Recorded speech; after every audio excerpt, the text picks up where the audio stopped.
Hello everybody at home. It is wonderful to welcome you here to ECS Rainbow Six. I'm Jerry the Music Man. This is McCready and we have got Major Division Playday 4. We're almost at that halfway point of the season. Things are really starting to spice up and we've got some fantastic games for you today. First up, we have the mighty Bulldogs versus Jaegers. Jaegers finalists in the end of last season.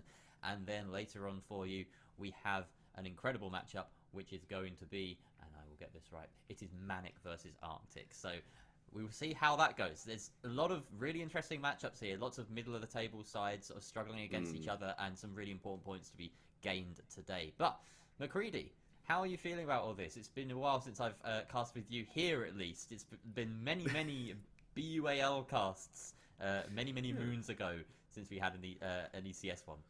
Yeah, well, I've been quite busy, so now that I've got a little bit of a breather, I've come back and I kind of said, alright, let's go back to one of those little leagues I've had a lot of fun with. Now, the big thing about ECS, obviously, is it is that step up into a lot of higher leagues. It is where a lot of teams will get that exposure, get that starting point that they need, and it breeds some incredible talent.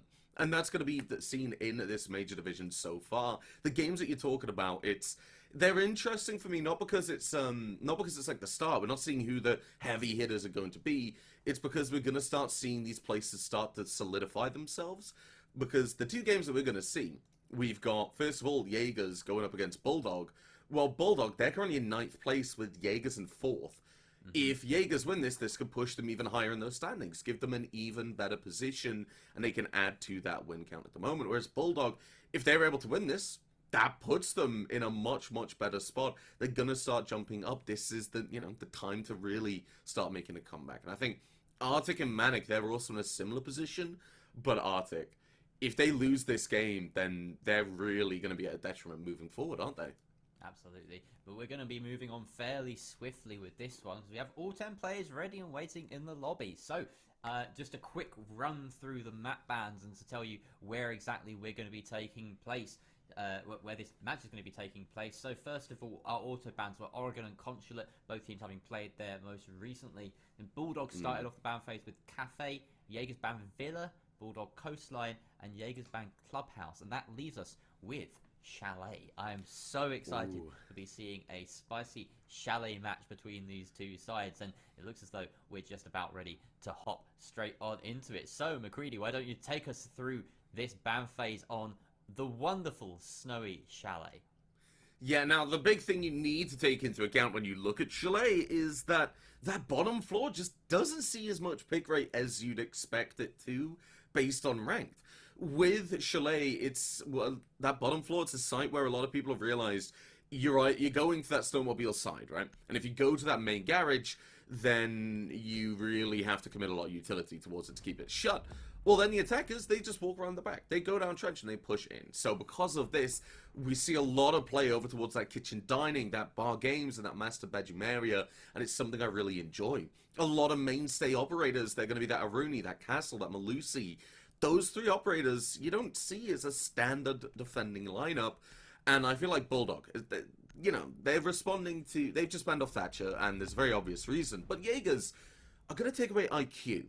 And I think that's maybe hinting that they want to bring Valkyrie a little bit on their defense, unless they ban it out now, of course. But this IQ, when you think about Chalet, and like I've just said, a lot of focus on sites with a lot of vertical play, an IQ ban actually has a lot of potential. Maestro being taken away on the defense, well, do we really need to explain it? The defenders are left with the option of that Echo, and, well, it's shootable. It's very easily dealt with.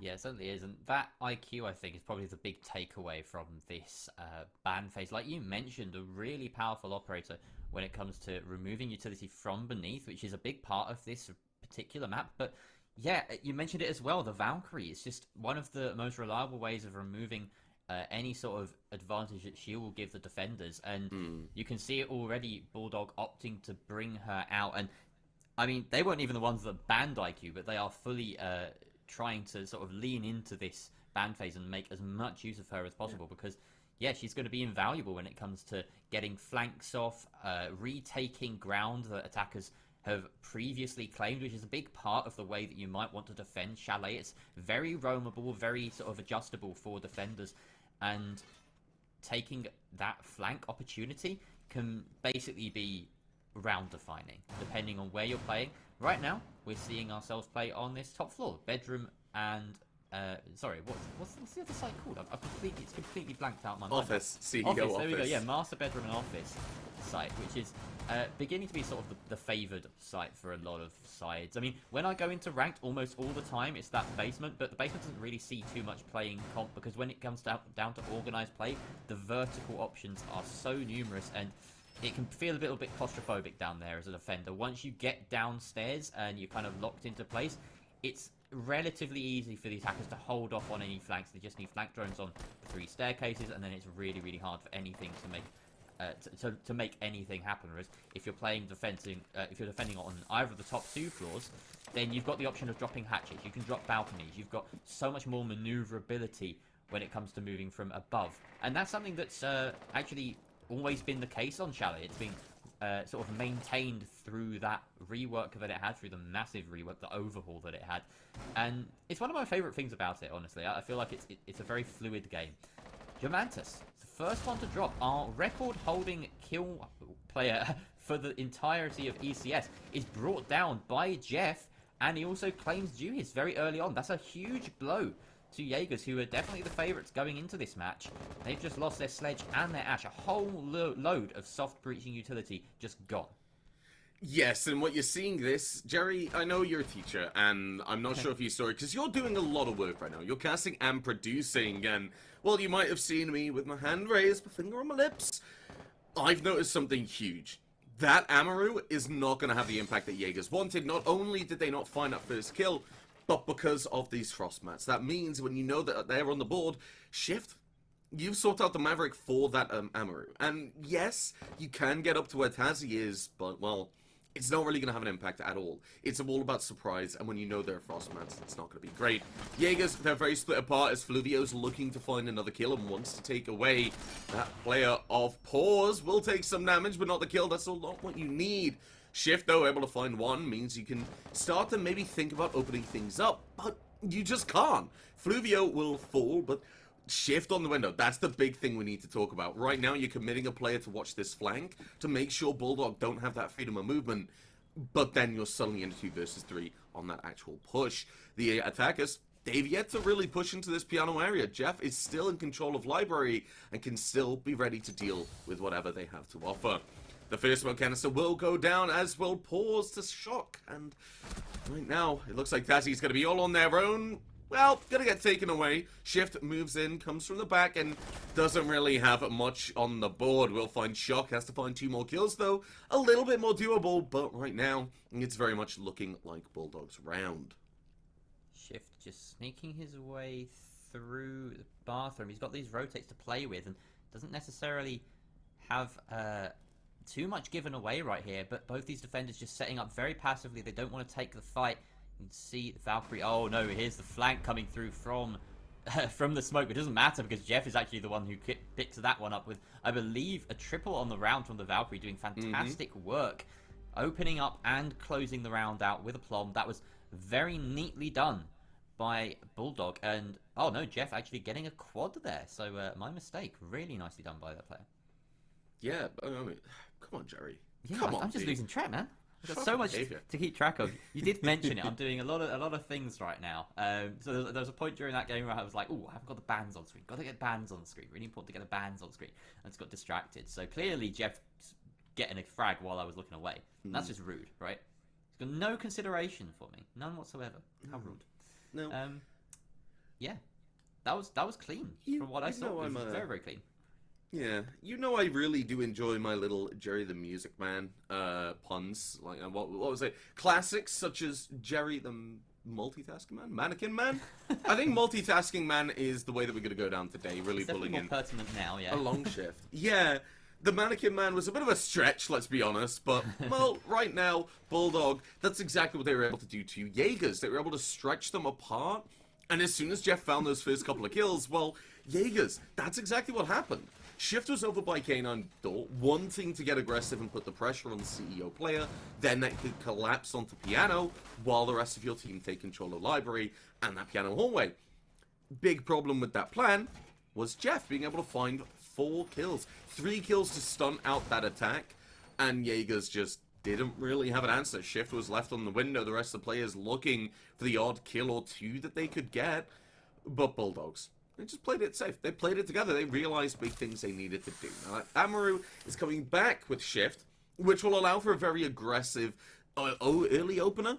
You know, you can put a lot of pressure on when defenders just might not expect it. But, well, Bulldog, this is games and bar. Yeah. And Shift is about to join into Library.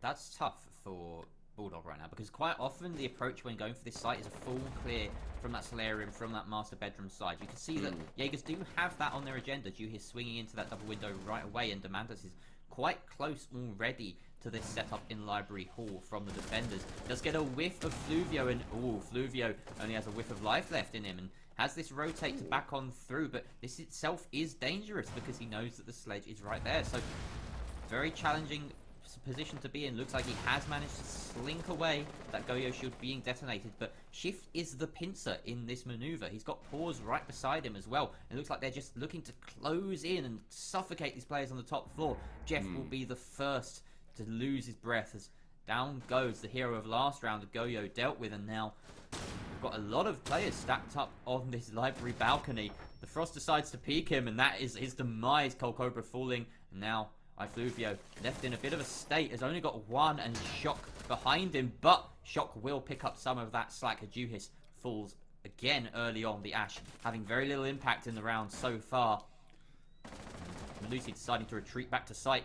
Another trade comes out. In fact, not even really a trade, just 2 kills going either way, opposite sides of the map, and now 2 versus 3 with Bulldog. They've got 70 seconds that they have to somehow stave off both a man disadvantage and this control from above. Oh no, but Shock, he's got the creep on. He's watching the window hop in. He's actually managed to reclaim this library, and that's what we were talking about earlier, the reclaiming of ground that attackers think they should have control of. It's going to really play into the rest of this round, I think, Greedy. Demantis has got a yellow ping right onto Shock, but refuses to act to put onto 1. Sorry, Shock will find a kill onto Shift, pushing down, and now Demantis is all on their own. Yugar being punished for not capitalizing earlier, taking away 1, and now that SMG 11 and 30 seconds left. The red ping comes through, and that first kill will follow, but Shock is still upstairs. Shock still has the impact needs to make the vertical, and most importantly, Shock has a lot of time. The plant is going down, and Shock just has to rotate around. Demantis will get the plant off and realizes you're in a very sticky situation. Shock, looking for the retake, will push into that bar area, finds the kill, finds their 3rd, most importantly, a Bulldog. They're looking very, very strong on this defense. They're just lying down and realizing the weak points in Jaeger, which is Jaegers took control. They had a lot of pressure over towards Library, and then they took that CEO take, like you described. They did a lot of damage to Fluvio. They just got the utility. They got that early momentum. It was their round to lose, and lose it they did. Bulldog, they just knuckled down. They found out a couple of kills, and yeah. Like, I mean, what else is there to really say? It's just down to 1, and Shock really reading into the Jaegers attack and saying, right, they're starting to stall out. They're not ready. I mean, Demantis has got a red ping, so Shock is saying, okay, well, one say, what can I do? How can I take control of this? Well, there might be tunnel vision, so Shock is wanting to push down and find a kill, maybe. Yeah, and let's just highlight the fact that that was a 2 versus 3 that Shock and Juan found themselves in. And I believe Shock got a 3k on the round. 2 of those were in that clutch scenario, so really well played from him. I'm questioning Jaeger's movement in that round, because they managed to empty out the library pretty successfully, and usually that would spell success on that side, but they just didn't take it. They killed all the players, and then they didn't take the ground. They decided to revert back to a push in from Fireplace and through the gaming hallway, and that just meant that they were chewed up. They didn't even stack up on each other. They kind of got picked off 1 by 1, and in a 2 versus 3, you can play for refrags. Like, I'm gonna raise my hand here, dude. I hate to cut you off, but it's such an important point. Yeah. Demantis was stuck on the game's window for a very long time when they had control of Library. And if you look at the floor that Shock is right next to right now, that's very, very soft, isn't it? Yeah. Yeah. It was down to the defenders to do it. The defenders had to do it. the Mantis is a sledge as well. He's looking, or he was a sledge. I think he should be looking to get into library and exert that pressure and then have control over the post plant. But yeah, it was a bit puzzling to me. I think Jaegers will understand that they didn't necessarily play that end game quite so well. And you know, they lost a 2 versus 3. They're gonna know that. They're an experienced side. They are very well decorated when it comes to ECS so far in terms of like how they've performed and how far they've gotten in multiple seasons. They've never quite found that gold star, that gold medal at the end of it, but they've always been in contention, and that puts them up there really. I think that that's nothing against Bulldog either. This is a roster that have gone through many name changes, but this is Jet Ski boys. They were also really dominant a couple of seasons ago. I believe they finished second at the end of the whole thing. So yeah, some really powerful squads with a couple of new names either side, and we know what they're both capable of. And right now, Bulldog, they're holding firm defense on Chalet, which is fairly nice. They've been forced down to this bottom floor site as they've completed 2. Not opting to go for the kitchen, which I personally really like, but Juan is going to get things off to a flying start, knocking Tazzy out of existence. He's not going to want to be back anytime soon after that peak. Juhis falling to shock, and Juan with a second, that SMG-11 wreaking havoc, and all that can happen now is for Shift and Pause to try and go for a quick execute. Shift is now the last one alive, as Pause is just met with his early demise as Jeff takes him out. Now, Shift has managed to work his way deep into the site, but Fluvio will just dismantle him, and wow, just like that, Jaegers, they've lost the round. Bulldog complete the perfect circuit, and look at that for a final kill. Into the Hornet's nest, I think, is what we're going to say, Jerry. Yeah. The big thing, and this is rude, this is horrible, but I've got to say it, Pause, that was the big issue. You know, it's a player on the team, but it's a player with, it's an issue with the team itself, is they stalled, they paused a lot. Now, the big thing with that main breach is you got it open. That was huge. Juhis was over by Alt Garage and was able to exert a bit of pressure on the trench.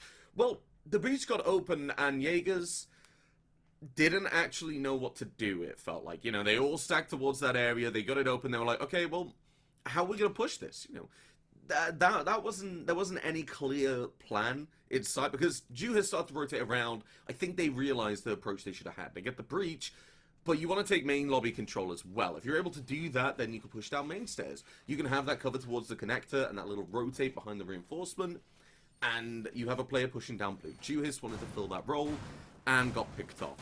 Huge shots coming out from Juan. A well-deserved one tap, I think I'm going to describe it as. Beautifully.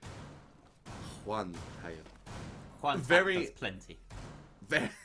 Very nice from him, just able to shut it down. I think Jaegers, they really felt that. Bulldog have been getting opening picks a lot at this moment in time. In the 3 rounds we've seen so far, they've got them in 2, and they've won all 3. Returning to this top floor site, I want to see a couple of changes in Jaegers. Mainly, I want to see them a little bit more coordinated. They're not comfortable on this map. That needs to change. Shift is going on to the Jackal. They've identified this roaming is, let's be honest, a big part of the issue. They can't control Bulldog and where they're able to move to, so that Jackal, it shuts that down just that little bit.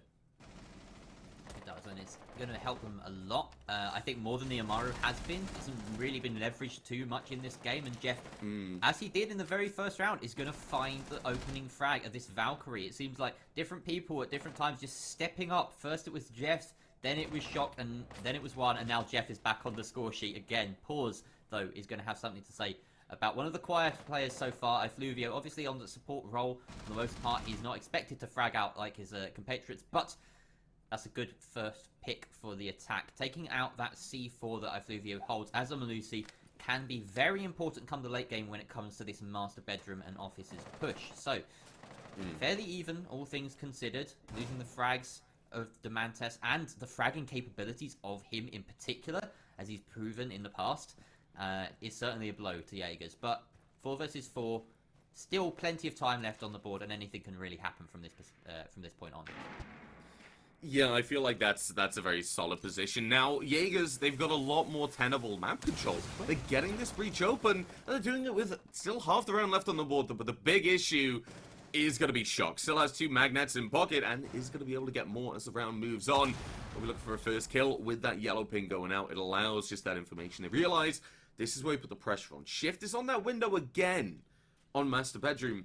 the big thing about that is low HP. You're going to be a lot less comfortable when it comes to applying that pressure. And Jaegers, they have been, when it comes to the pressure in general, it's been very difficult for them.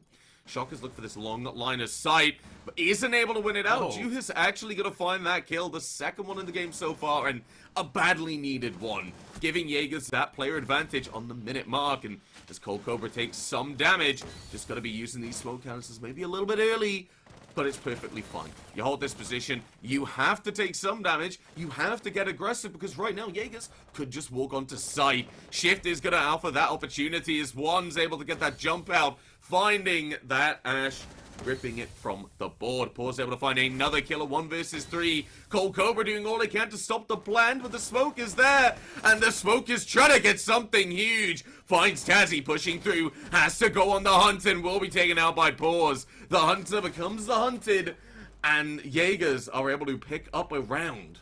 It's funny that Jaegers actually meaning the hunter as well. That's what they've branded their whole thing about, and now, you know, they're finally living up to that name as the Bulldogs are sat back down and the Masters have returned. The Jaegers looking very dominant in that round. Fantastic stuff. I do want to highlight there was some fantastic movement from One in particular. No, sorry, Cold Cobra on the smoke at the very, well, towards the end of that round. And that's what you really want from your smoke. I was watching, I was thinking, this is brilliant, inch perfect stuff. He was landing a couple of kills here and there, but mostly surviving and landing those smoke nades in almost exactly the right place. Unfortunately, he wasn't able to catch that planting thermite, but got him after the fact, and he might just feel a little bit underwhelmed by his performance there. But honestly, everything else was looking fantastic. So really, really nice stuff from him, and I think that he's impressed me with that round, even though he lost it.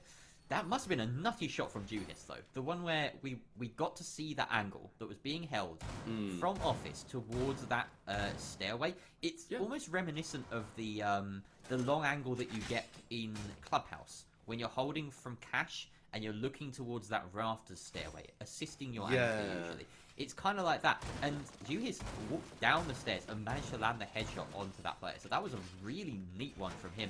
And from that point on, Jaegers kind of snowballed. So, yeah, excellent performance from him. And even though he's sitting on only 2 frags and 4 deaths, that was a high-impact one. So, yeah, really good stuff from him. I'm impressed by both sides, honestly, right now. I think Jaegers will feel like they could be doing better, but that will put the spring in their step. Oh, so close. So close. If only he'd gone and sprayed instead of jumping on the drone, you know. Sometimes droning does cost you. Yeah.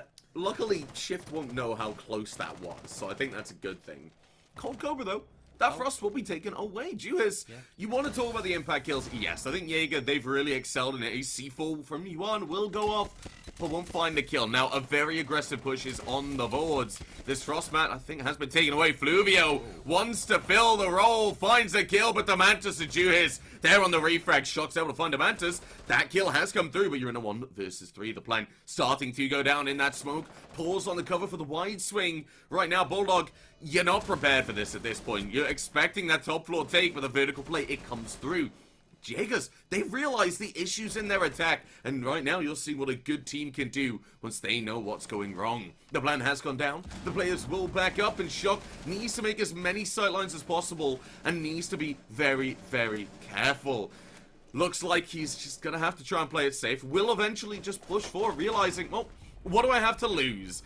Your life. Shift is able to shut things down, and Jaegers will pick up their second round. One more, and you gotta say the momentum going onto defense is gonna back them. It certainly is, and that was a swift entry there from Jaegers, reading into the setup there and just picking it apart. It's not as though there wasn't a resistance from Bulldog, it's just that the execution was so quick that there was nothing that the roaming players on Bulldog could do to collapse quickly enough. And part of that was due to something that we didn't quite catch, unfortunately, from our perspective, but we got to see it slightly in the positioning of Demantis and how he managed to get a frag that helped snowball things for Jaegers. It seemed like there was an alpha unit, right, that shift, and the players stacked up on that window, ready to jump in and grab kills. I think Tazzy was with him as well as a thermite. They jumped in through the gaming window and executed with smokes and flashes, as you expect. All the while, I believe Demantas must have sledged his way into the snowmobile garage and just walked up main stairs and into gaming. Because he was deep inside the site picking up another anchor as the initial push came through. They were like the beta squadron. And without that, I don't think that Jaegers would have won that round. It was so chaotic, and it was a miracle that we even managed to find that kill on our screen from Demantas that I've got to give props to Sides for getting hold of that one. So, yeah, it was crazy. And I think Bulldog, they're kind of struggling here because they know that they've managed to grab a couple of or 3 rounds on their defensive half, and now Jaegers have the read on them. They know, okay, this is how we're going to attack their setup. I'm excited to see what they try and bring to this next site. I'm imagining from the spawning, it's going to be a bit more of a big garage focused push. Jerry, I'm going to make a statement that you and ECS don't have to replicate. This is my own personal opinion, but Science should be Nukem too. Hell yeah. He's incredibly good. He's cracked, he's talented, and he's showing you all the action that you need to see, and he's got recommendations from the highest in the field, actually. Now, Fluvio is going to be pulling back, realizing that there's a lot of flank cameras. Jaeger's probably won in this attack. You need to back up. Shock able to find that first entry kill for Shift. Will take away the Jackal, that roaming presence that Bulldogs have seemingly lost. That's suddenly back. Fluvio can play a lot more aggressive and can control the space a lot more. Dropping down, however, will be opting to just play it a bit safer in the main lobby. I can't blame you. This is a bottom floor defense. Jaegers, they're working their way from the top all the way to the bottom.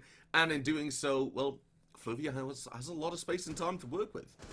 Jaegers, they got to catch up. They got to get this vertical play going. Demantas, it's something you've been lacking in a little bit. You've been picking up recently, but all right, okay. All right. I'll shut up then. That'll do. Get some vertical play done, though. That's all I'm going to say, Jerry. I looked away, but I can see the mess. Wow, that's a bit disgusting. I'm perplexed. He did that from fireplace, right? From the staircase, yeah. Wow, that's nasty. All right. Walking down. Just maybe it's good I wasn't looking because you know I have my innocence still. Jeff is going to take out Juhis, and Cold Cobra responds well. Doubles down on that advantage now as Demantas falls. So unfortunately for Jaegers, despite that flashy opening from Juhis, they now find themselves in 2 versus 4. And Paws limited now in his options, looking to try and push down blue. And this is Jeff's opening. He realizes now that the attack, they're too spread thin. They don't have the wherewithal to hold against a smart flank. And, well, Paws, he's aware that it might be happening. But it's already happened, mate. He's up above you. You need to be a bit more on it. And now it's entirely possible that we see a massive pinch come through from Jeff at the right time.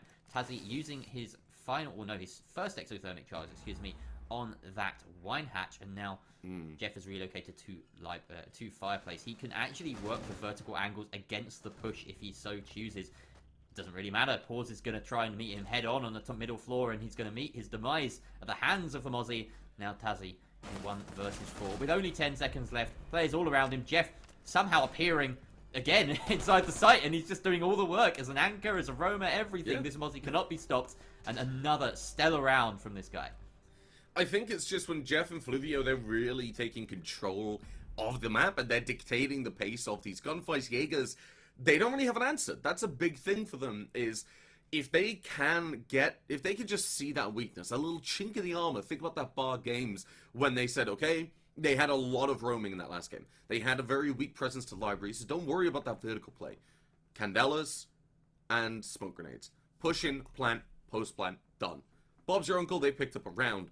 And I think the big thing is that then they haven't been able to replicate it. Bulldog have shut them down in a huge way to get 4-2 split. I feel like if we saw Jaegers pick up that round, they would have had a much, much better kind of mentality going into the defense. But now they realize 4-2 split, a lot of work is ahead of us, and Bulldog have been given no quarter. That's the biggest thing. Bulldog, they're showing that they've got a lot of work behind them, even though they are in that second to last spot. They have potential, they have skill, they have talent, and most importantly, they're not afraid to show it. You're looking at Jeff really stepping up and doing that just everything. That jack of all trades that you're talking about. Able to find the kills, the roam, the anchor, the crossfires, and Shock just to back everything up. I feel like Jaegers, their work is cut out for them. But they're going to go for a bottom floor hold on this massive bedroom. It's something I've seen quite a few times. A lot of teams have really taken to this very quickly. They've said, we'll bring a pulse. We'll bring a roaming presence.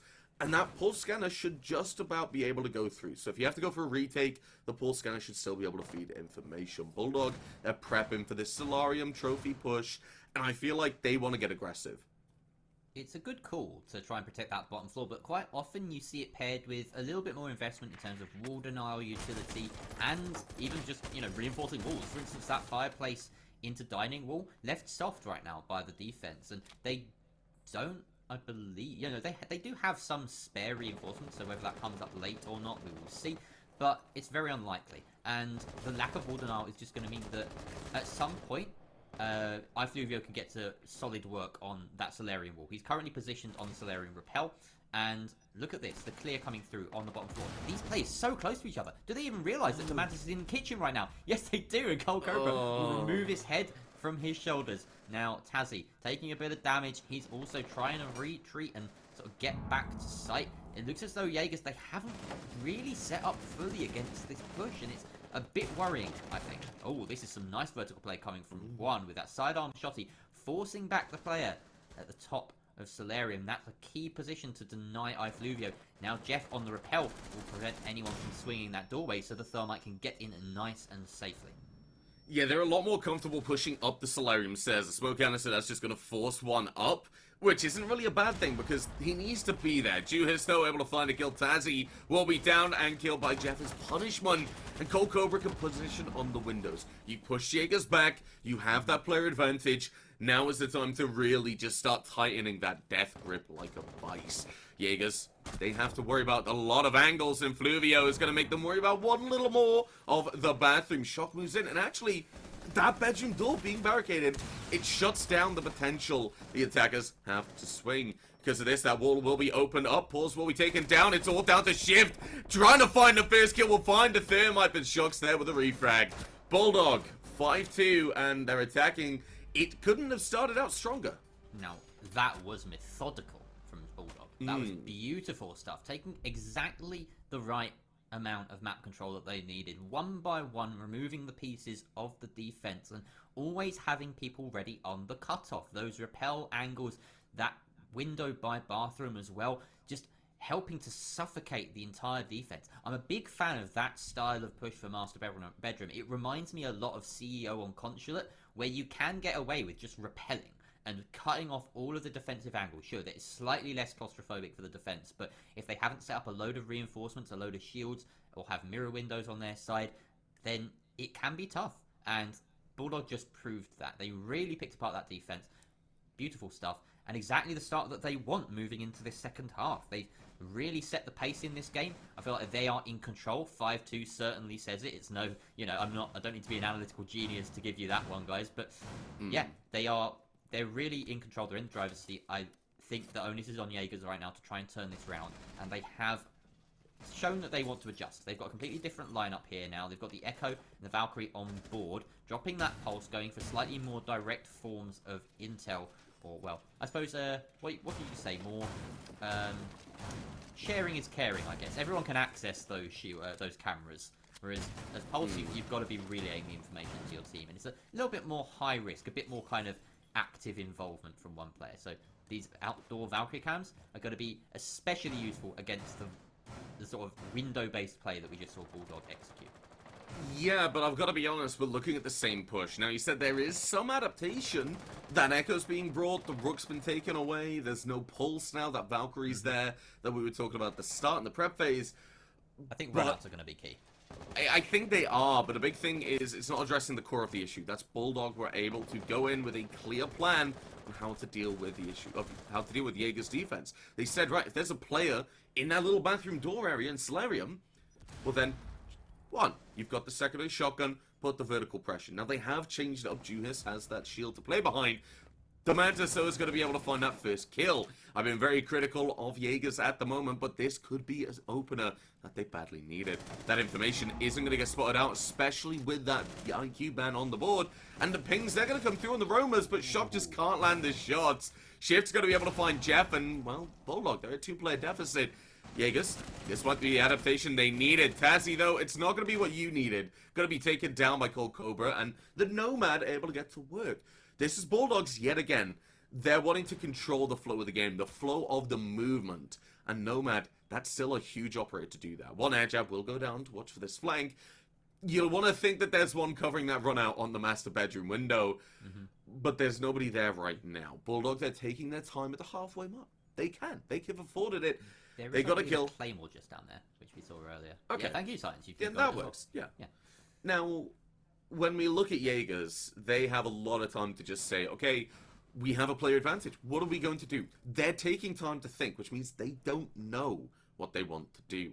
Demantis has a pretty good idea of what he's going to be doing and wants to peek, but nothing's going to happen just yet. Jaegers realizing it's a very tenuous position. If they lose this, Jerry, that's match point for Bulldog.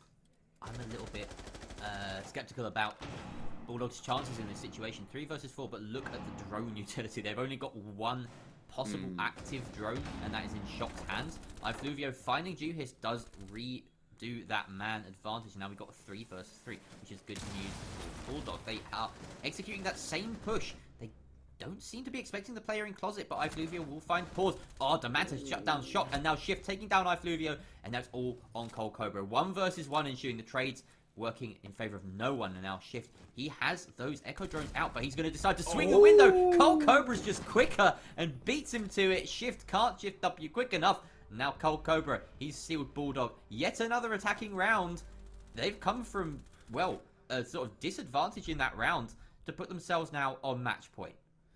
Yeah, Jaegers, if you're Shift at that position, like, honestly, I'm gonna be honest, I would have swung it as well. I would have pre-fired and swung, but Cold Cobra, ice in his veins, as Whippet would say, just puts him down. Now, the big thing is that Jaegers, they need to realize, well, if they stall out, we can strike. Kitchen dining is going to be the approach. The castle will be brought out, which, like I said at the start, though, in the operator ban, it's a pretty mainstay operator. There's not really that many sites that you don't expect to see. The castle, normally brought within a Rooney and maybe a Wamai for a kitchen dining, or especially a bar games hold. But what we're going to see, simply put, Jerry, I'm going to run you through it very, very fast. Piano hold, that's going to be the key. Now, obviously, the main breach and CEO, you've got to keep that held. But it's going to be a top floor hold. The castle's going to shut down a lot of lines of sight. You can see the smoke is giving a lot of possible gun sites all the way into that long hallway. In doing so, you hold in dining, you have that UMP that can deal that high damage at range, and you just start to collect. The rest of your team, they're up on the top floor. The Roamers, they'll start to collapse in on CEO. That's their bastion of the defense. I'm going to describe it like that. I think that's the right way to approach it. Yeah. Bulldog needs to take the top floor. Jeff needs to stay alive, and they need to be able to pick apart a couple of kills before they drop down. And Jaegers, I feel like this is where they realize it's all on the line. You know, we have Demantis, Pause, and Tazzy ready to roam. Can they have that impact? The Anchors, they can't perform, but the Roamers, that's where this round's going to be decided, Jerry. And that is quite often the story of Chalet, isn't it? I suppose it's definitely a Roamers map for the time being, at least while the meta sort of settles, and you have to gradually learn how to optimally attack. And yeah, that's just the way it always is gonna be for a new map. I feel as though this is potentially a fairly attacker favored map, and it gradually will show to be that exactly. But for the time being, it seems fairly balanced. One is going to be taking down Demantis first and foremost, giving Bulldog that edge that they might need to already seal this. We might be seeing a 7-2 here, McCready. I think Demantis especially, he's had a quiet one. He will be thinking he should be doing better. And Jeff taking down Pause. This is beginning to spell doom for Jaegers. Yeah, honestly, the only thing I can really see change this is Jeff being taken away. You take away the sledge, they're suddenly not as willing to go for that vertical play, but Shift, taking a lot of damage, is going to be caught out in a horrible position. Now you can't move. That drone horse going to take you away. Shift, nothing to do but watch those westbound stairs. And that Ash breaching charge, you've realized. We talked about a death grip before of a Vice, but well, this is it. This is where the positioning of Bulldogs is really going to be detrimental to Jaegers. Shift can't move. Juhis has to cover for a swing to make sure that this castle can stay alive. Has to get something here. Like, he is the simply X put, factor. yes. Yeah, everyone else is trapped right now inside the dining. They can fight their angles, but right now, I believe actually we've got a second drop coming through. So now it's a double roam. Jew is looking to get in on the action, pushing up West Main. And Tazzy coming up those library stairs. He does have a player ahead of him inside of gaming. In fact, no, it's Bar, sorry. And there we go. One will take him down. 5 versus 2. This is do or die now for Juhis and Shift. I think they've been in more difficult situations than this before, but this could be it. Yeah, do or die at the moment. Jaegers, they've only been doing the dying. And Cold Cobra's going to make sure that Fluvio shuts things down. Bulldog, a very comfortable 7-2. Now, Jaegers, a lot of potential in that game. Just wasn't really realized. They just weren't really awake for the frags. They weren't awake for the actual strategy in the game sense. It felt... It was always in Bulldog's control. The rounds that Jaegers won and came really close, it was always hard fought. It was always Bulldog making an oversight or making a mistake, which led to Jaegers picking it up. And Jaegers, like you said, they're a really good team. They're currently up in that, I believe it's 4th place? Yeah, before this game, they're in 4th place. Bulldogs are going to push themselves up, and I feel they're going to be a little bit shaken walking away from that. And the biggest thing I see, Jerry, is there's a clear problem for Jaegers. They need to work on Chalet because, well, people are watching. This is a casted game. VOD review is going to happen if somebody really wants to knock you off your spot. The strange part about all that as well is that was effectively Jaeger's map pick. They had a choice. I believe it was between Chalet and Clubhouse, which is a pretty safe bet. And they opted to go to Chalet. And I don't see now any reason why they did that. Either that or Bulldog just have a brilliant Chalet. And to be fair, they did. Like, it was... That never looked in doubt. Bulldog was just incredible. I mean, their defensive half, a 4-2 split, you kind of expect it. But there was only really one close round. And that was a round that they managed to clutch and win. When it came to the attacking half, they were just on fire. They were all over Jaegers. Jaegers couldn't do a single thing about it. And there were a couple of flawless rounds across the whole game. That is Bulldog Esports' first win of the season. They've lost in regulation up until this point. In their first 3 play days, they haven't gathered a single point. And what a way to show that they are, you know, viable contenders in this major division. They've jumped themselves right on up to 7th place, just ahead of Lions Creed and Skittle now. And they can realistically start thinking, hey, we can get to playoffs. We can be up against these best teams in major division. I think that's something that's very important to take into account. I feel another thing is maybe Jaegers, they were very comfortable about the position they're in 4th place, and they said, well, we're playing Bulldog, let's play Chalet. It's clearly not our strongest map. We could try some of the strats. We could really stress test it, but my immediate thought is, well, where are the scrims? I mean, I'm kind of with you if I don't really see why they picked it up. I feel like it definitely played in Bulldog's favor a lot more. Whereas a Clubhouse, it's a default map. Both teams know it. And even if you're on the attack on Clubhouse, you know what you're doing. You know what the problem areas are going to be in an attack. And you know what the defense are going to try and do. Ultimately, it just came down to Bulldogs just being the better team in that game, Jerry. I think that's, at the end of the day, that's the main takeaway. That could be it. And it's worth noting as well that these two sides, they have such a long history, both with and against each other. There are friends, there are frenemies. I feel like this is one of the friendly rivalries in ECS. Feel free to correct me if I'm wrong, players, and whoever you guys who know each other a bit better in chat. Maybe there's some real beef between these players. I have no idea. I don't keep on top of the Twitter drama quite as much. But either way, yeah, I think these guys, they played against each other so often. They know each other's game, and anything could happen. And I think we've shown that today. But Bulldog, they are certainly deserved victors for that first match. And we have one more match for you today. The second match that was scheduled, Lions Creed versus Cyberground Academy, did get forfeited in favor of Cyberground, so they will collect yet another win, pushing themselves up to 1st place for the time being. But we've managed to shuffle things around, and we won't have too long a wait before our very next game, which will be Team Mainc versus who's it? Team Mainc versus RCTIC. There we go. Yeah, thank you very much, McCready. Yeah, Team Mainc versus RCTIC coming up next, so don't go away.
Hello, wonderful humans, and welcome back to ECS Rainbow Six Playday number 4 of the Major Division. I'm Jerry the Music Man, and I'm joined here by the wonderful McCready, and we have Team Arctic versus... Oh, sorry, not Team Arctic, just Arctic versus Team Mainc for our second game of the day. McCready, I've messed that up twice now. How are you feeling about this, though? Are you feeling like we're going to mess anything up? Or... I'm very, very sorry to hear about your upcoming Twitter cancel, but, well, you gotta move on. You gotta live and learn, and while Jerry is gonna lose his Yukon spot, he's gonna lose his caster license, he's gonna lose everything, well, Arctic and Mainc nearly messed it up themselves then. They're gonna be going into the game, and they're gonna be trying to really make something for themselves. Now, these two teams, a similar situation to the last game, but a bit more dire, I think is the way I'm gonna describe it. Team Mainc, they're currently at the very bottom of the bottom at the moment. They need a win to really just change this bad streak they've been having. Whereas Arctic, they also badly need this win. Currently sitting at that 6th place spot means, well, they're only one round away from not qualifying to playoffs. You know, you could have Bulldog, Skittle, Lions Creed, just go above. Just take that position, push them down, and then, well, you know, you're not qualifying for playoffs. It's a horrible position to be in, isn't it? Yeah, they don't want that, especially because in Major Division it's quite easy to qualify for playoffs, considering you got like 6 places that could get you there. So they really don't want to be struggling down the bottom. And the teams in Contenders Division, if they're looking pretty good, which at the moment they are, Machine Soldiers Academy especially, really racking up the points at the moment.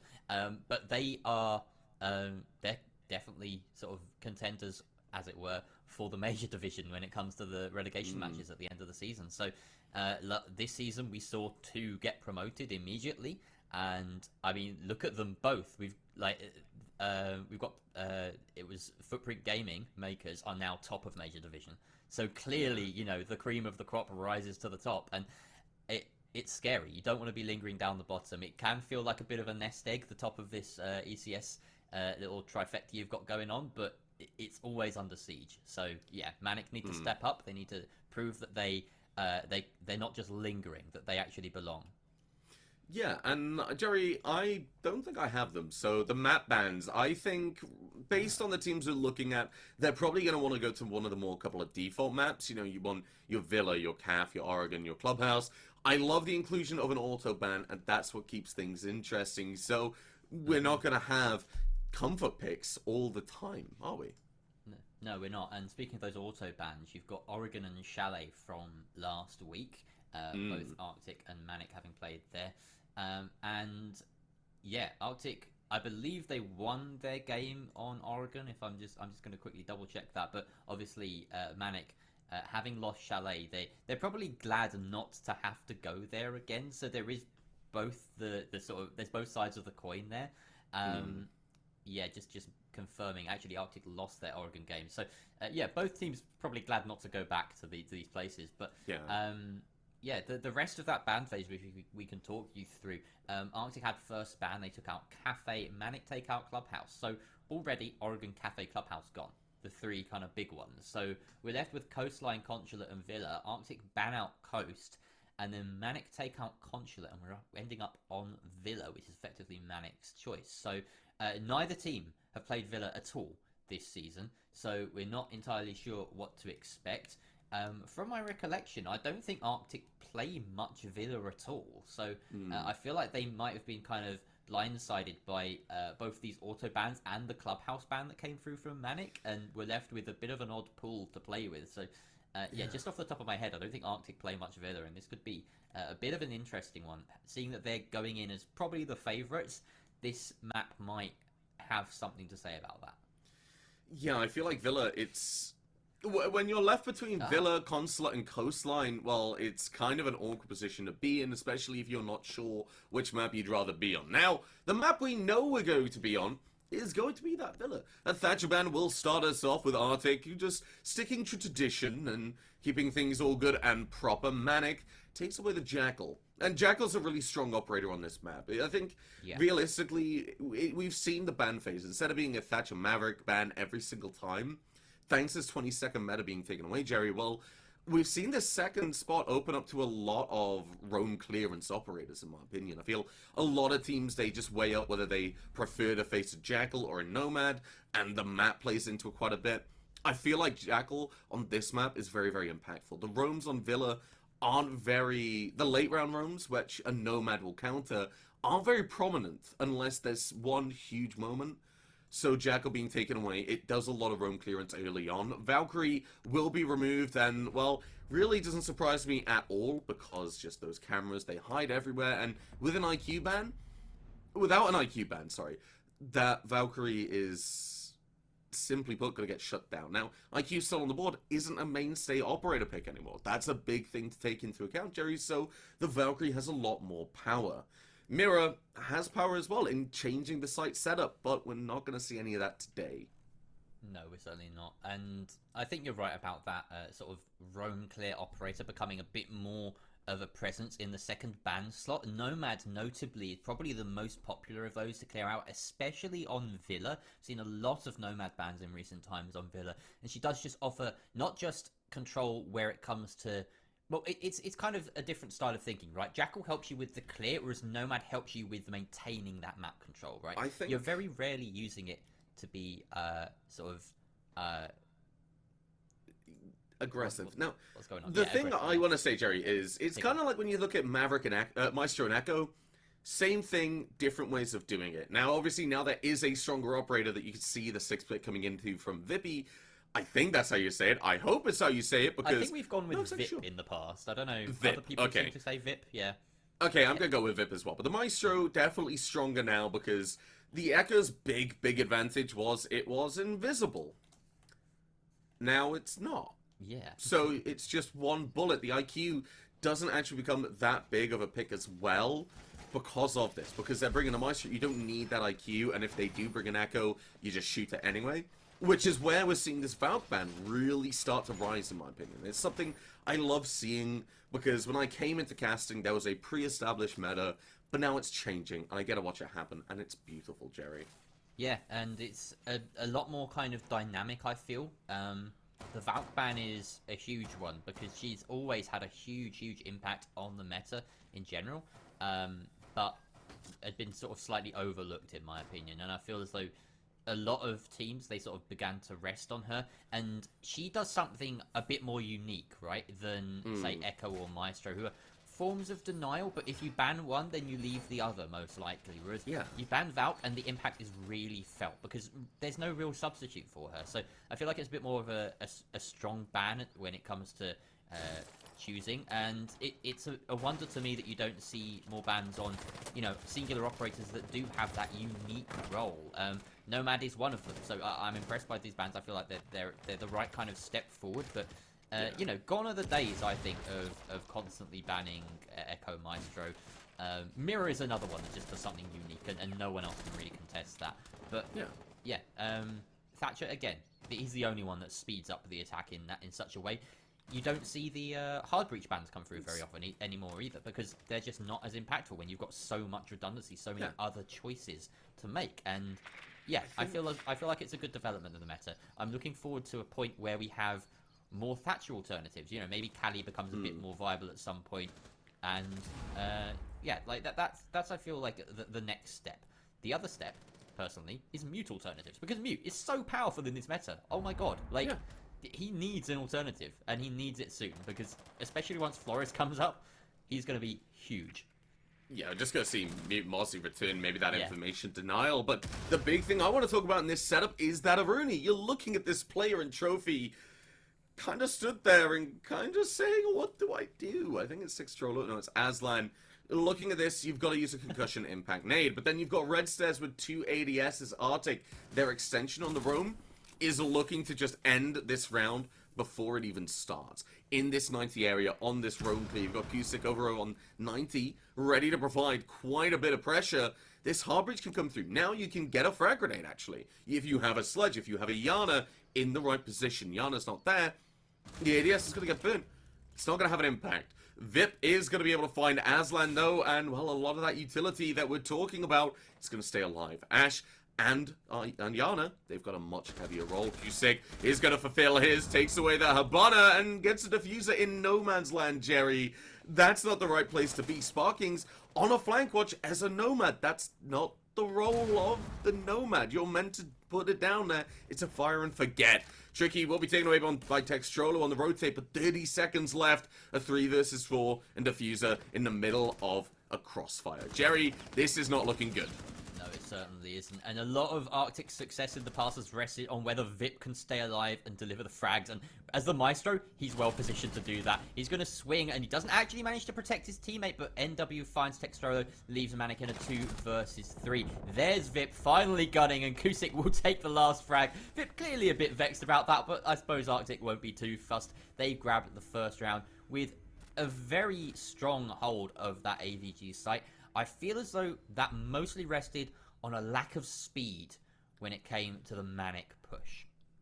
I think, well, Mainc, they pushed up and they kind of saw the Aruni gate, and they said, okay, let's drone it out, let's see what we can see. And then they see the Aruni on red stairs and say, what the hell are we going to do about this? This isn't the push that this isn't the hold that a lot of defenders want to bring out. Typically, you see that 90 area being a huge point of contention, but once that falls, it comes down to roamers. It comes down to, honestly, the anchors really stepping up, which VIP was able to do.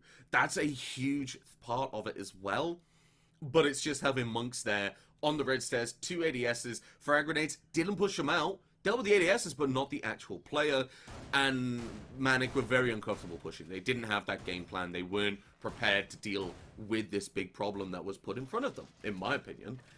Big thing that I'm looking at right now as we move to Trophy Statue is Mainc, I want to see a little bit more kind of awareness about where your operators are playing. That Yana, that sightline was being made on the red stairs. The ADSs were being burned. It took a long time to get that Yana around, and then they had to burn both ADSs again, Jerry.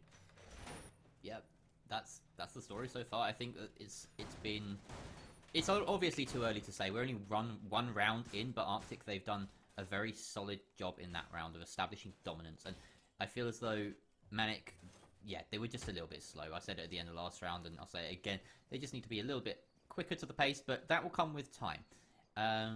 Also worth noting, I feel as though there are a couple of newer names on the side of Mainc. It's been a while since I've cast them, but I know that Aslan and Volnog haven't appeared in this lineup as frequently or as for as long as, say, Textrolo, Instinct, Sparkins have been a bit more established. You can even tell it by the tags in the names. You've got the Lexaro / Mainc tag in across a few of those, but yeah, Volnog and Aslan a bit newer to the table, and maybe they're just trying to settle in.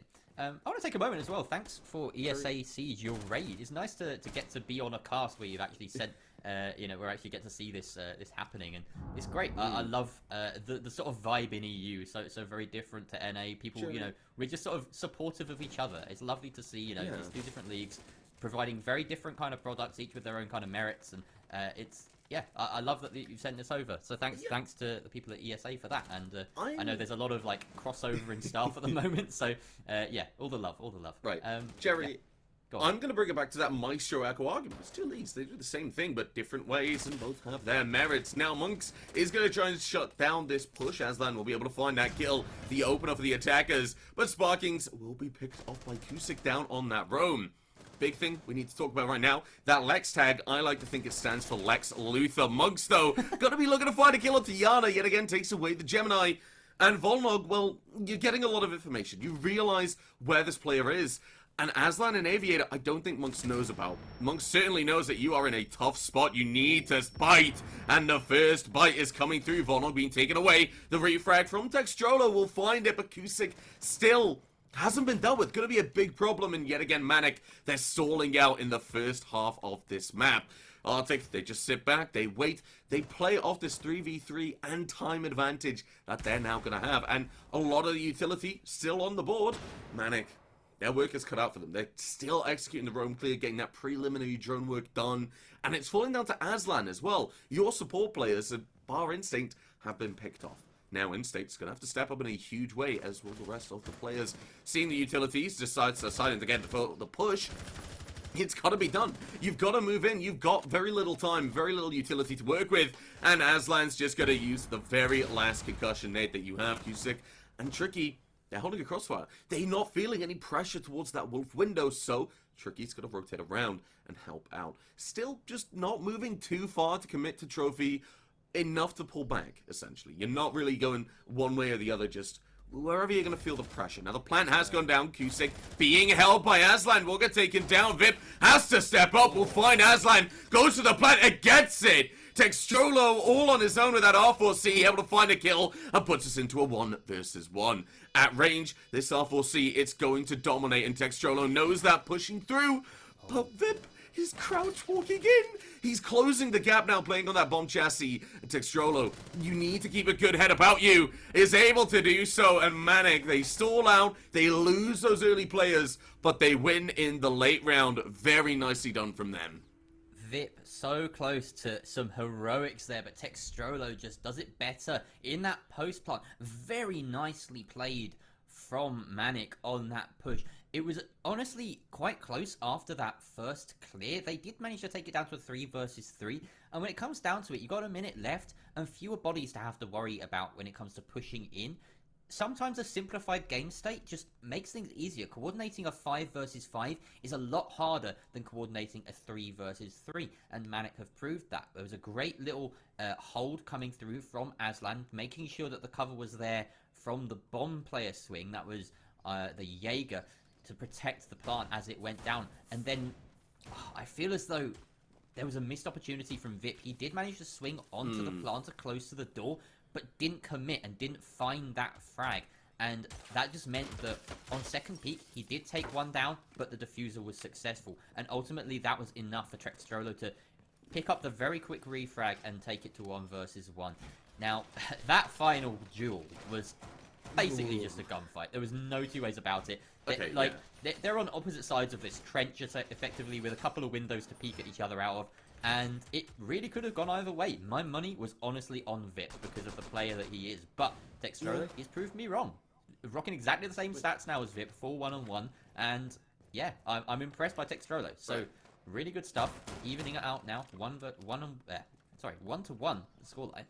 And nearly got there. Yeah, no, I nearly got there. It was almost a smooth sailing from beginning to end, but of course I'm going to stumble. I stumble a lot. Sorry, you're a busy man. Jerry the multitasker man is he's striking again. You know, you got to produce, you got to cast, you got to run the goddamn league as well. You know, you got a lot on your plate, and I think it's acceptable. With the passion protests. There is a lot of passion right now, and I think Pip is leading the charge alongside Textrolo. They're bringing the same kind of lineup of Mainc. They're bringing a very different attack. They've realized that they slowed down horribly. And what they're going to do is going to go down below. Now, Aslan's going to be picked off very, very early by Vip, just shooting through that floor. And because of this, that huge player to entry and just get that control. Textrolo's got a lot of frags, but Aslan was the player who pushed onto site. He's taken away. Vip holding this angle, well, this is going to be very, very difficult to contest. I remember you holding one of your own, very similar to this, in that ECS staff match that I did counter, by the way. I want to say that, Jerry. I beat you on that, by the way. You know, I knew you were, and I can't remember it, you know. Enough times flexing over the league owner. We are going to see Mainc. They've went over to that bathroom area, and they're getting the utility. They've realized this pantry push down from China, not really going to work out with an Alder watching it, because Vip, the Alder, it's got a nice little aversion to Song, doesn't it? Yeah, it does. That was one of those situations for Volnov there, where I bet he was wishing that was the real Yana, because he just looked at a completely oblivious Vip for a few seconds and wasn't able to shoot him, because of course you don't exist. Cusick is going to make sure that Sparkins doesn't exist for the rest of this game. Removing the Nomad from play, that's pretty big, honestly, depending on whether she got out her air jabs or not. It's very possible that she got one out on that master bedroom doorway, which would definitely help in any sort of post-plant scenario. But right now, in the 3 versus 4, they're going to be getting a bit ahead of themselves if they're thinking about getting a plant down anytime soon.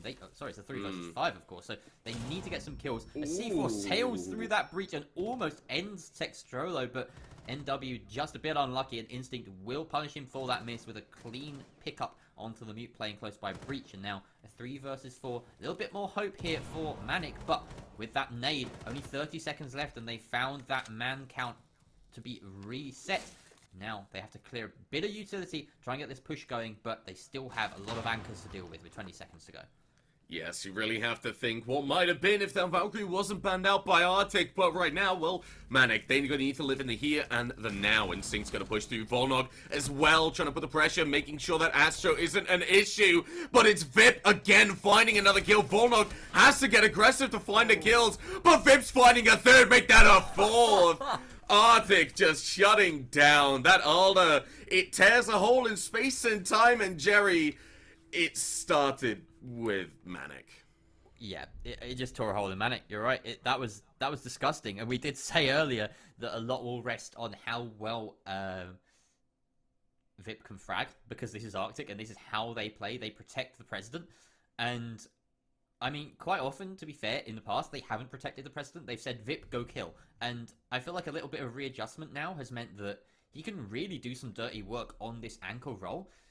Like, that was disgusting. Honestly, really nicely played by Tricky, being exactly that. Just moving around, dodging and darting and weaving away from the bullets of Volnog as he pushed one through. But, yeah, it did surprise me that it was the Alder that popped up in the feed at the very end there. And then he got the final one. So, nice quad on the round for the Starman of RCTIC. And, yeah, they're going to be happy with that. They've finally taken the lead after a shaky start.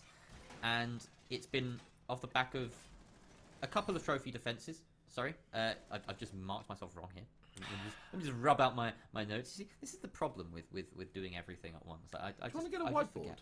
I should get a whiteboard. Yeah, I should write it down in big in front of my face so that I don't have to glance down all the time. Instead, I mean, you're a teacher, aren't you? So you're probably used to it anyway. For the time being, it would be comforting to have a big whiteboard here. Maybe I could flick to cams every now and then and do kind of like post-round analysis, like a football coach with all the arrows and the circles and stuff. You've just got me thinking immediately about that Always Sunny screenshot where he has the board. He's just going crazy. Who's Pepe Silva, Jerry? We'll never know.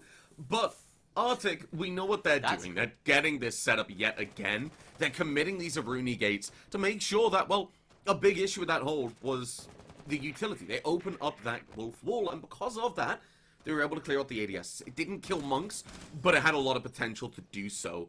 So you put in a Rune Gate there. You've made life really hard. This utility drain is just... It's going to be pouring for Mainc. Essentially, they have to commit a lot of utility. Now, with Yana, they could just run into that wall, but they've got to do so before that Gemini is taken away. Aslan will commit utility to get this triple wall open, and the drones will move through. And Mainc, this is the opportunity to prove that you know how to adapt.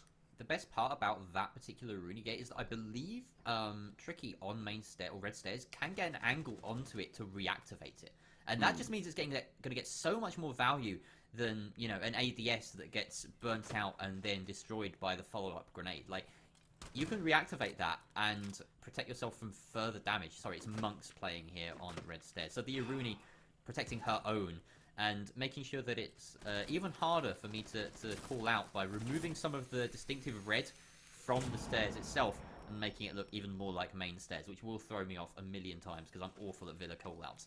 They've also managed to shoot out and botch that breach.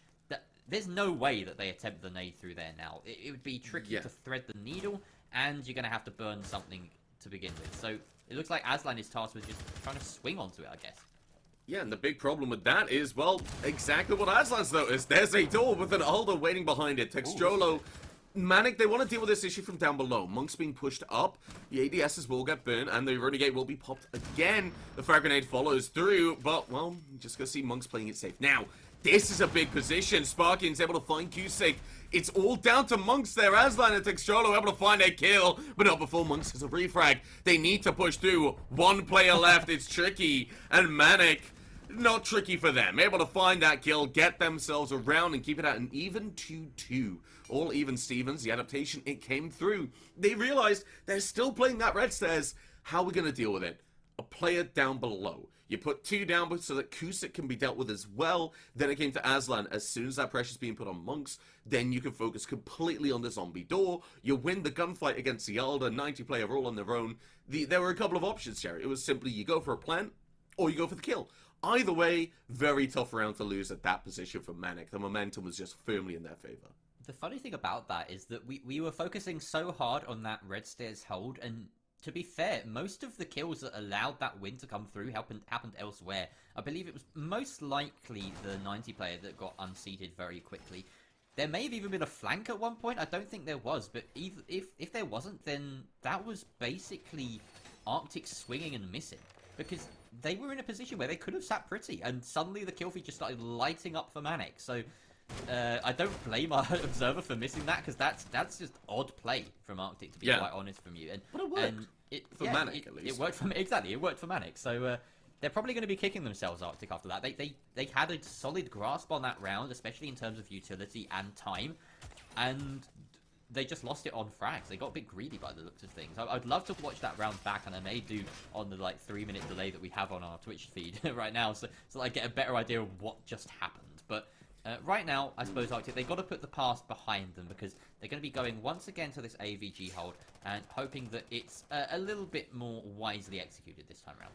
What I've noticed from RCTIC is that their defenses, they're very fluid. They're able to really just commit to an adaptation on the fly, and that's what we're seeing right now. Trophy, that's going to be the big mainstay position. We're going to see a trophy statue hold, essentially, for a very short amount of time before Tricky realizes if they're on that position, if they're on that white wolf window, they can push through, they can put pressure on you. That Gemini's going to need to pop that gate, though. Then you need to follow it up very, very quickly. The rest of Mainc, they're going to start entering. Monks is going to try and shut them down, takes away one drone, but the biggest upside to this defense, a very simple retreat. Drones will come through, and we will see Textrolo in bathroom wanting to do something, but not really getting anywhere. Sparkings is going to be moving down. Oh, Kusik, sorry. I'm letting you down, Jerry. I've been bullying you for getting stuff wrong, but here I am. Oh, shocking behavior. Anyway, we're looking at RCTIC. They're pulling back. They've wasted a good amount of time, about a minute, and then you got to take into account 90. And the fact that Mainc are probably expecting the red stairs, as well as Kusik on the roam. Well, Kusik at the moment is roaming to retake red stairs as he's coming up the stairs, and he may be a little bit too late as he gets his feet shot out there by Textrolo, who will finish him off. So it's a little bit too slow there in the movement from RCTIC, and the rotate is punished. Now, that leaves almost complete control over onto Mainc. They do need to worry about this 90 player in the name of Tricky, but Volnol getting on that repel is going to force him back. And now Mainc, well, they've actually got free ground here. They can push all the way up to Skull if they so desire, and 90, and get that Vault Breach down. They have the utility at their disposal to do so, and plenty of time as well to apply pressure potentially to Study and Mainstays, which could be key with this man advantage. They're not going to want to get ahead of themselves. Right now, Azan seems to be doing just that. He's taking some peeks, but I suppose he's being a bit reserved. He's making sure that he doesn't overdo things. That drone immediately shot out by Monks means that it's going to have to fall back a little bit. Volnog looks to be the player cycling round to Study, and now this full throttle can begin from Mainc. They've got control all around the site. The real question is, will VIP be unleashed? Will that Maestro be able to just rip through this Mainc attack? I need to chime in, and I need to simply say VIP has been the mainstay of the anchoring and the actual site. When we get to site, it's been very heavily focused on VIP. Yeah. That's not a good thing for the rest of RCTIC. It's a great thing for VIP, but if VIP dies, that's horrible. Tricky, though, is going to be able to find a kill onto Sparkings, and in doing so, the push on the information from VIP is going to be there. Aslan finds a kill, and Monks is able to get another one, but it's a 3 versus 2. The pre-fire into Vault is not going to land the shots. Aslan gets it and just pulls back. That Maestro cam is not an issue for anything other than calling the plant going down. Tricky will be able to find a kill before Textrolo can get in, shooting him in the head, and RCTIC, skin of their teeth, I think I'm going to describe that. 0-0, and Textrolo just not being in the right place at the right time. That's what won them the round. Although, overall, a very nice performance. They were able to deal with this trophy statue. They didn't find the kills onto the roamers of RCTIC. What they did do was they pushed them back with a relatively good amount of time. They kept the presence of mind to open that floor and have Textrolo looking towards red stairs. Because think about it, a 5 versus 5, time has just been wasted, but not enough to comfortably position you for that late round, Jerry. They're going to want to find something. That red stairs was a big problem area for them, so Textrolo said, well, just got to keep an eye on it. Finding that kill opens things up. They start pushing around. They feel a lot more comfortable with this roam. They know the rest of the players, they're going to be on site because they would have roamed together, simply put. RCTIC, they picked up that round, but barely so. And it comes down to that point I made at the very start. Skin of their teeth. Yeah. And there were a couple of players that shone in that final hold.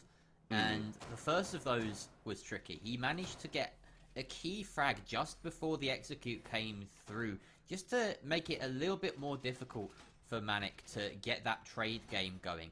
And then from that point on, it was honestly mostly about Monks holding in study. He was the real hero right there. He denied the push from Volnog coming in from the study balcony, and then also picked off an anchor, or sorry, not an anchor, one of the attackers coming through the aviator site, and that was huge. You saw the P10 Roni just light up the feed for a bit, and he was the one really doing it. There was a nice denial and a bit of interruption going on from VIP, and I believe it was NW on the mute inside of Vault. They were just, you know, there making sure that they did their job, making sure that they held firm. But they didn't get any of the kills. They were just pawns that fell, essentially. And it was Tricky that cleaned up the final kill. And, well, it was proved to be the final kill of the round, as it was eventually Time that actually won that round. So, really good stuff from RCTIC. And I think that, yeah, Mainc, once again, this is a strange one, back and forth, where both teams have had rounds that they really probably should have won, but it's gone the other way. I'm gonna be honest, I feel like VIP is a big problem area for Mainc, and that's very obvious, but I feel like the rest of RCTIC need to be able to pull up in the end of that post-plan. Tricky was very lucky to get away with that, actually.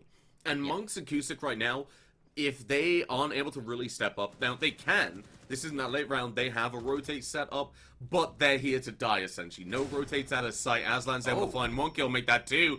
Bulldog will be taken out by Cusick, who has to get aggressive, but immediately Textrolo's there. RCTIC have already lost 3 players within that first gunfight. Tricky's going to look for a refrag, but you can't play it aggressively. You've got to pull back 90. That's not going to be a problem area for the attackers. They could take control of it. Tricky can't push. You have to just wait. You have to hold an angle, because if you die, it's all down to VIP yet again. And if it is all down to VIP, well, how many times can you afford for that to be the case, Jerry? Well, I mean, it's worked for them before. I'm just going to say that. They've been in this sort of situation before, and VIP has been able to pull through. With the Elder in hand, anything's possible, but like you said, it's making things difficult for themselves. 2 versus 4. Aslan has already done the dirty work with 2 nice pickups on the entry, and now they have a lot of time to be able to execute. They won a 3 versus 3 in this exact situation a few rounds ago.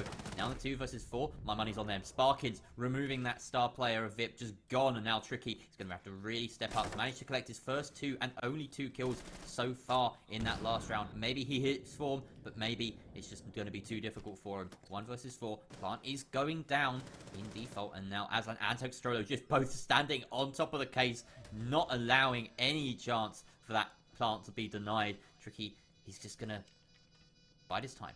Has to take a lot of time in this situation. Spies 1, does take him down. Instinct gone. That's one of your most clutch players out of the picture, and your team captain now on cost alone. So 3 versus 1. He's gonna swing onto pretty much everywhere blind. So this is very difficult for him. Aslan completes the hat trick on the round, finding the opening 2 and the final one for himself. And really, after that entry, it never looked in doubt. Yeah, I'm going to be honest, as soon as it goes down to a 2 versus 4, well, you can hold them down, but Mainc, they're going to realize, well, this is a great position to be in. We push, we take that 3-3 split. VIP being taken away, I mean, as much as I like Tricky, seems like a great bloke, but it's not going to happen. Simply put, you're looking at the position in Astro, you find 1 kill, you take away Textrolo, but at what cost? The rest of Mainc, well, you had 1 player going to master bedroom, you had 1 player going down below, and then you had 1 landing to deal with any push that might come through while you're getting your vertical player in place. Mainc, that was a very tight round. They knew what they wanted. They knew what they needed to do, most importantly. And a 3-3 split going on to the defense. Aviator Games, the lineup they're bringing, it's a very comfortable one. There's nothing there that really stands out as unusual or catastrophic to me, Jerry, but I like the inclusion of a Mozzie. And I'll explain why, because that Mozzie has a lot of potential to just shut down information, and it can stall out a team if used properly, just like that Aruni. Now, Mozzie is an operator that I really like to play, I'm going to be honest. And I'll explain, Jerry. The P10 Roni is great. The Commando 9 is also great, but there's one thing in the loadout that just makes him better than everybody else. And what is that? The Mozzie Relic skin. I thought you were going to say the super shorty and made me cry. Oh, God. You know, right, Jerry, I'm going to go on a tangent, okay? In my university comp team, I got to play Mozzie all the time. I loved it. It was beautiful. This is about last year, so before the skin blacklist came in.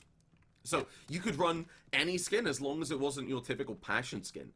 So I ran every time. Coastline, I was on the Mozzie, I was MVPing, and it was the Cheese Man coming. Now, that got taken away from me with the Super Shorty because my coach said, he's useless now. Well, that wasn't right, but useless in the role that we used the Mozzie. That site setup couldn't take place, and that's something Mainc have had to compensate for as well. You got Sparkings with that shotgun, and you've got 3 C4s, which can, in a pinch, be used. Now, Cusick, getting back to the game, is going to want to take control of this Astro area. If getting Astro is going to be something possible, it's not going to be possible without that camera. The Valkyrie ban is coming in huge right now for RCTIC, I have to say. Think about a Valkyrie, look at the C4s on the board, Jerry. Yeah, that would be so useful right now. And speaking of C4s, we're going to see the first one light up the feed as Tricky falls to Textrolo. Nice placement there. Just, possibly going off game sense alone, and I feel as though that was really nicely played, because he can't have been getting any intel from that. I mean, I don't think there's any drone setup. I don't think that Aslan caught any early rounds. So, yeah, he just timed that well. That was fantastic from him, and he'll be very thankful for that. Unless there, you know, I might be completely wrong. There may be intel, but that seemed a bit blind to me. So, nicely done. Yeah. And that's going to make things a lot harder for RCTIC. Losing your Ash here, you do have alternatives. You've got Cusick on the Zofia, you've got the frag grenades on the sledge, you even have Nikiwoot on the Zero to try and zap a couple of things that might otherwise be destroyed with hard destruction. There's a bit of a stretch, to be honest, but the main thing is they've got these Banshees, they've got these shields set up, and they're going to be difficult to get through now by comparison with 3 fewer breaching rounds on the board. Yes, and when you look at the lineup, you've got those Banshees you need to deal with. You have ADSs you need to burn. It compounds, and the way that Whippet describes it is just death by 1,000 paper cuts, because that's exactly what we're looking at. The utility might waste time.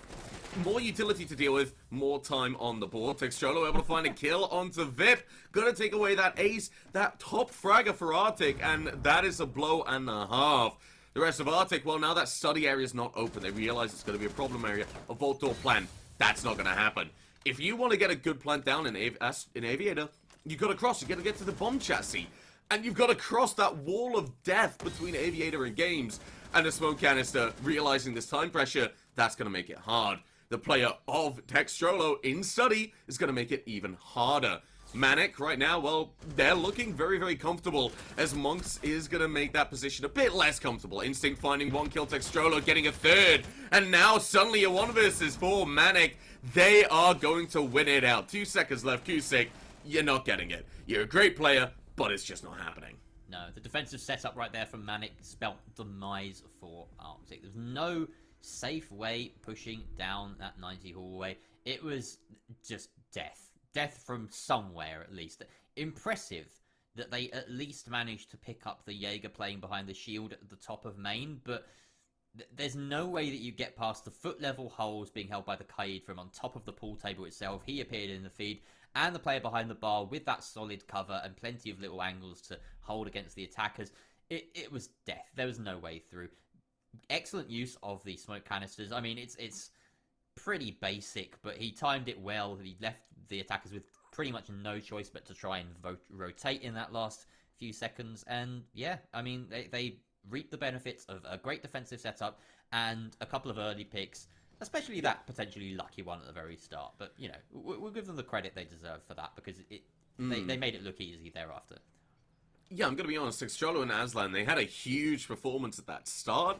And if they're able to win this round, well, suddenly that's a 2-round deficit for RCTIC, who in the first couple of rounds, unstoppable, really.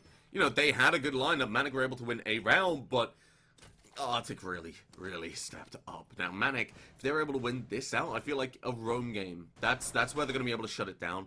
If Aslan and Textrolo can perform in the same way, I really think we can see Mainc getting this round. And then, at that point, you go to Kitchen Dining. That's the make or break moment for RCTIC. They'll know it. If you win Kitchen Dining, I'm gonna go out on a limb. It's gonna be all she wrote. Mainc are gonna be able to close it down. That momentum, that mental game, it's all gonna back them. RCTIC, this round and the next one, you need to win. If Mainc are funny. able to win this, a huge possible opportunity for them. I think I'm going to describe it like that.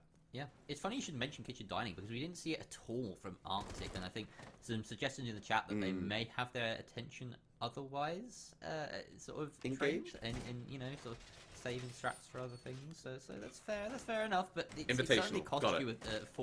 obviously they're going to invitational. Kusik is subbing in Someone's, for hey, everyone. somebody's got to fill in the role of VP. Yeah, exactly.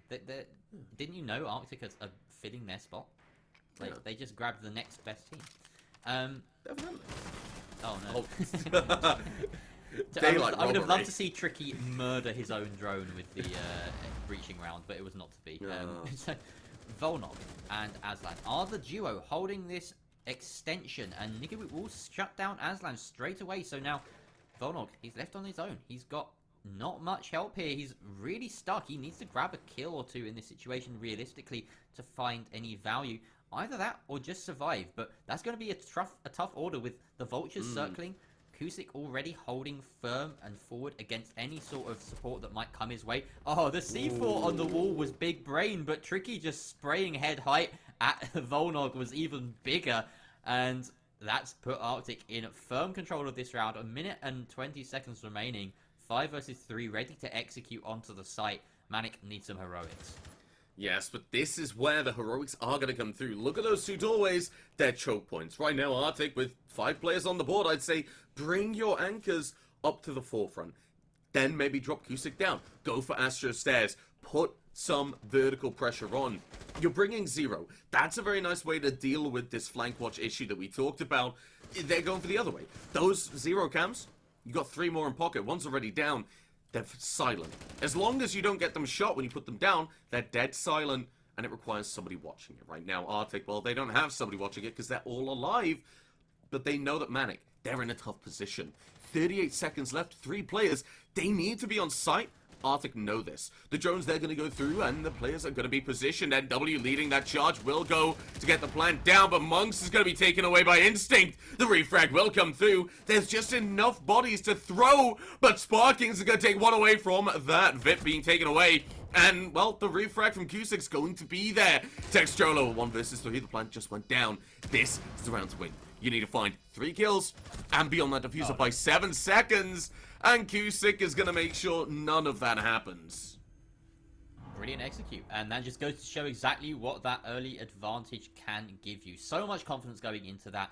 So much cleanliness as well. They just traded out. That's all they needed to do. They even managed to get the diffuser down. But to be honest, that was a bonus in that situation. They baited out the aggression by sticking that timer in their advantage.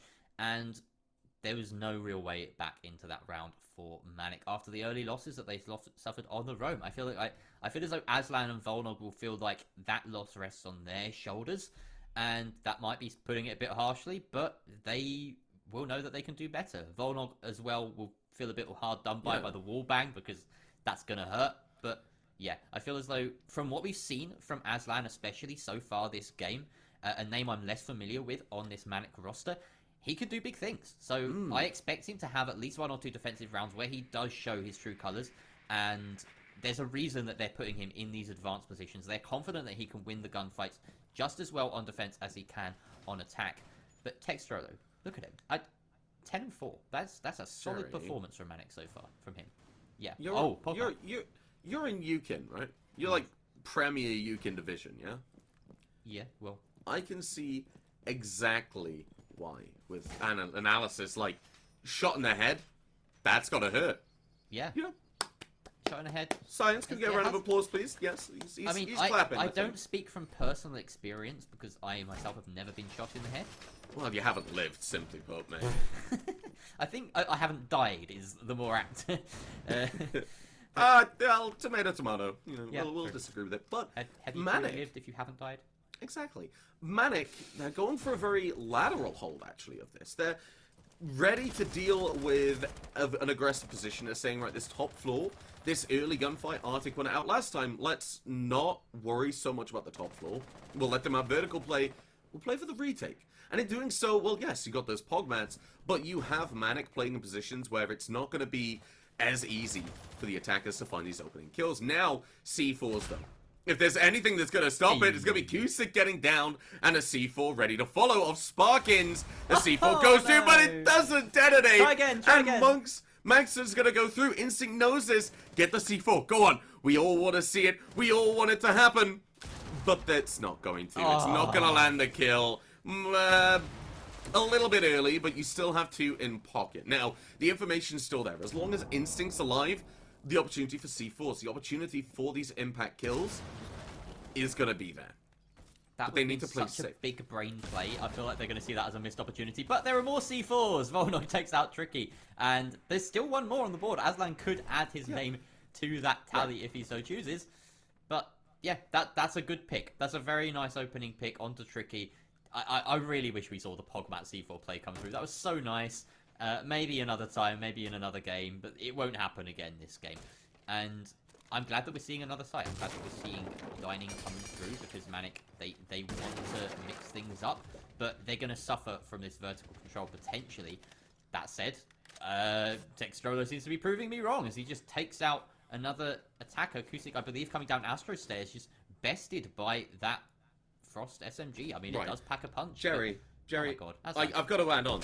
There was that investment for the later round for that gunfight of that Frostman. So, yeah, Cusick was on about 20, 25 HP before anything happened. So, yeah, really difficult position to be in. Exactly. And if you're Mainc, you don't really mind because at least that investment came through. The Pogmat got the damage and the gun had to finish it off. Textrolo, pretty strong performance. But RCTIC, they're going to need one of their own.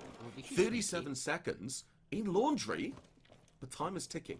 The push has to come through. A plant will have to follow, and Mainc, they're going to catch on very quickly. Instinct and Sparking is going to be the 2 to do it. And Mainc will push us 5 and 4, but it really is a game of tit for tat, Jerry. I think that's true to say. Yeah, back and forth constantly, and Mainc just edging it right now, 5-4. But it was very strange seeing the flawless round pop up on my screen at the end there, because I feel as though Mainc didn't play that amazingly well, but RCTIC didn't. It's down to RCTIC, really, wasn't it? Yeah, it's down to RCTIC just not really doing much, unfortunately. I don't think I saw them take a gunfight at any point, besides the very end. They just seem to be being eaten alive by the setup, and it was... Yeah, they're going to feel a bit disappointed. They might feel like they couldn't have done much in that situation, but... Either way, that's the last time they're going to see the kitchen dining site unless we possibly go all 12 rounds, potentially, or maybe even to overtime. And they didn't even need to go there, Mainc. They opted to that site. They could have actually chosen to go to Trophy Statue again, but, I mean, they did get wiped quite quickly on the roam. Yeah. So, it was good to see them change it up, but, like, I feel like that was just a, you know... that wasn't a failure of the setup or anything. That was just them losing a couple of their fights on the roam and not falling back quickly enough. So I'll be honest, Jerry. I'm just to chime in very, very quickly. It's quite nice to see Mainc, this team that I don't really know at all, and a couple of names that you are quite new to. You know, Aslan and Bulldog. They're not really they're newer faces, aren't they? So it's quite nice to see a team that are comfortable to go into a game against a team like RCTIC, and well, simply put, have that adaptation, have that confidence in your strategies on the tertiary bomb site. This may be the most established roster, in fact, RCTIC in the Asia division. I may have to check that, but I feel as though this particular roster have been together for quite a while with very few changes. Certainly, I think Tricky might be the newest name of the lot, but Nikiwoot, Monks, Cusick, and Vip have been playing together, I think, since the start of ECS, potentially, and... I may even be wrong there. I think maybe Tricky has slipped my memory, but either way, that's some roster that you've got to come up against, and yeah, Mainc are doing a good job of it. Look at this fluidity right now. Volnog just about escaping with his life, and they can't pin these roamers down. They've dealt a little bit of damage. Volnog has taken the heavier brunt of that, but there's so many players in the basement right now for Mainc that if RCTIC read into this, they could very quickly push across the map. It would be risky. I don't know how much they would stand to gain from that, because there's obviously the opportunity for Mainc to just get up main stairs instead and rebuff the site from that direction. So they still got Volnog to hunt in the basement on that side, if they know it or not.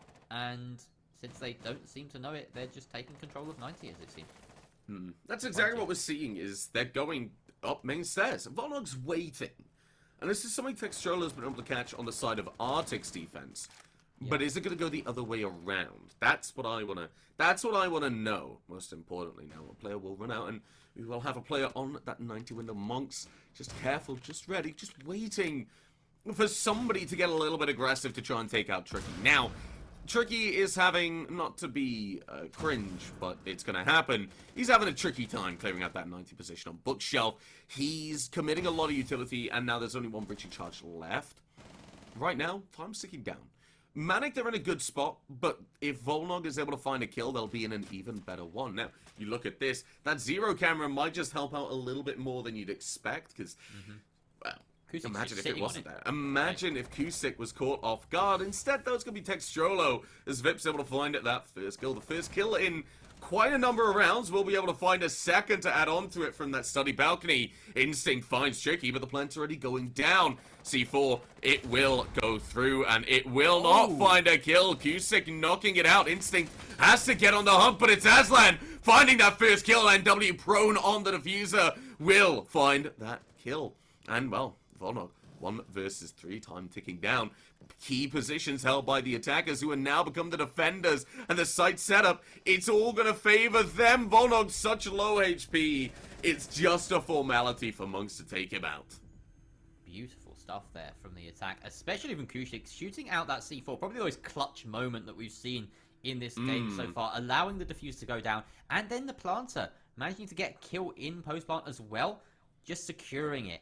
There was also an excellent element to that push that I want to highlight, which was Vip getting onto study balcony and emptying out the presence of that study player. It just made it so much harder for anyone to try and push out of Vault, and it wasn't an option for Mainc. They could not go for that anymore past that point.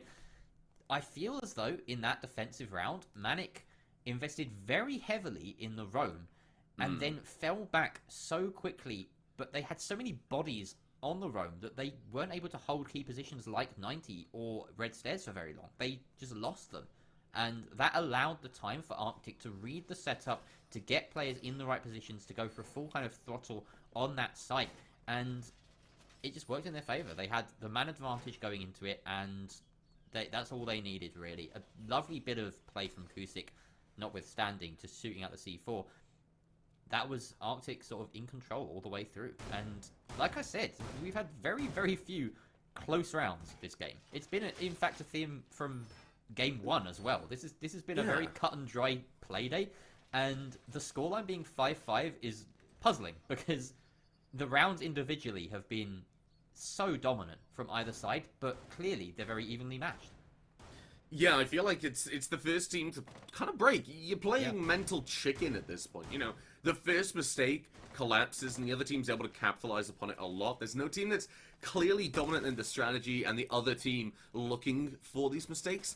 That's what they're both doing. They're both looking for openings. Little cracks, like, it's an analogy I use a lot, Jerry, but think about a pair of trousers. Little hole in it. They want to get inside, pull it apart. Yeah, and think about how quickly that happens. And I don't know why everybody laughs when I say it, but that's the perfect analogy in my eyes. I'm questioning your motives.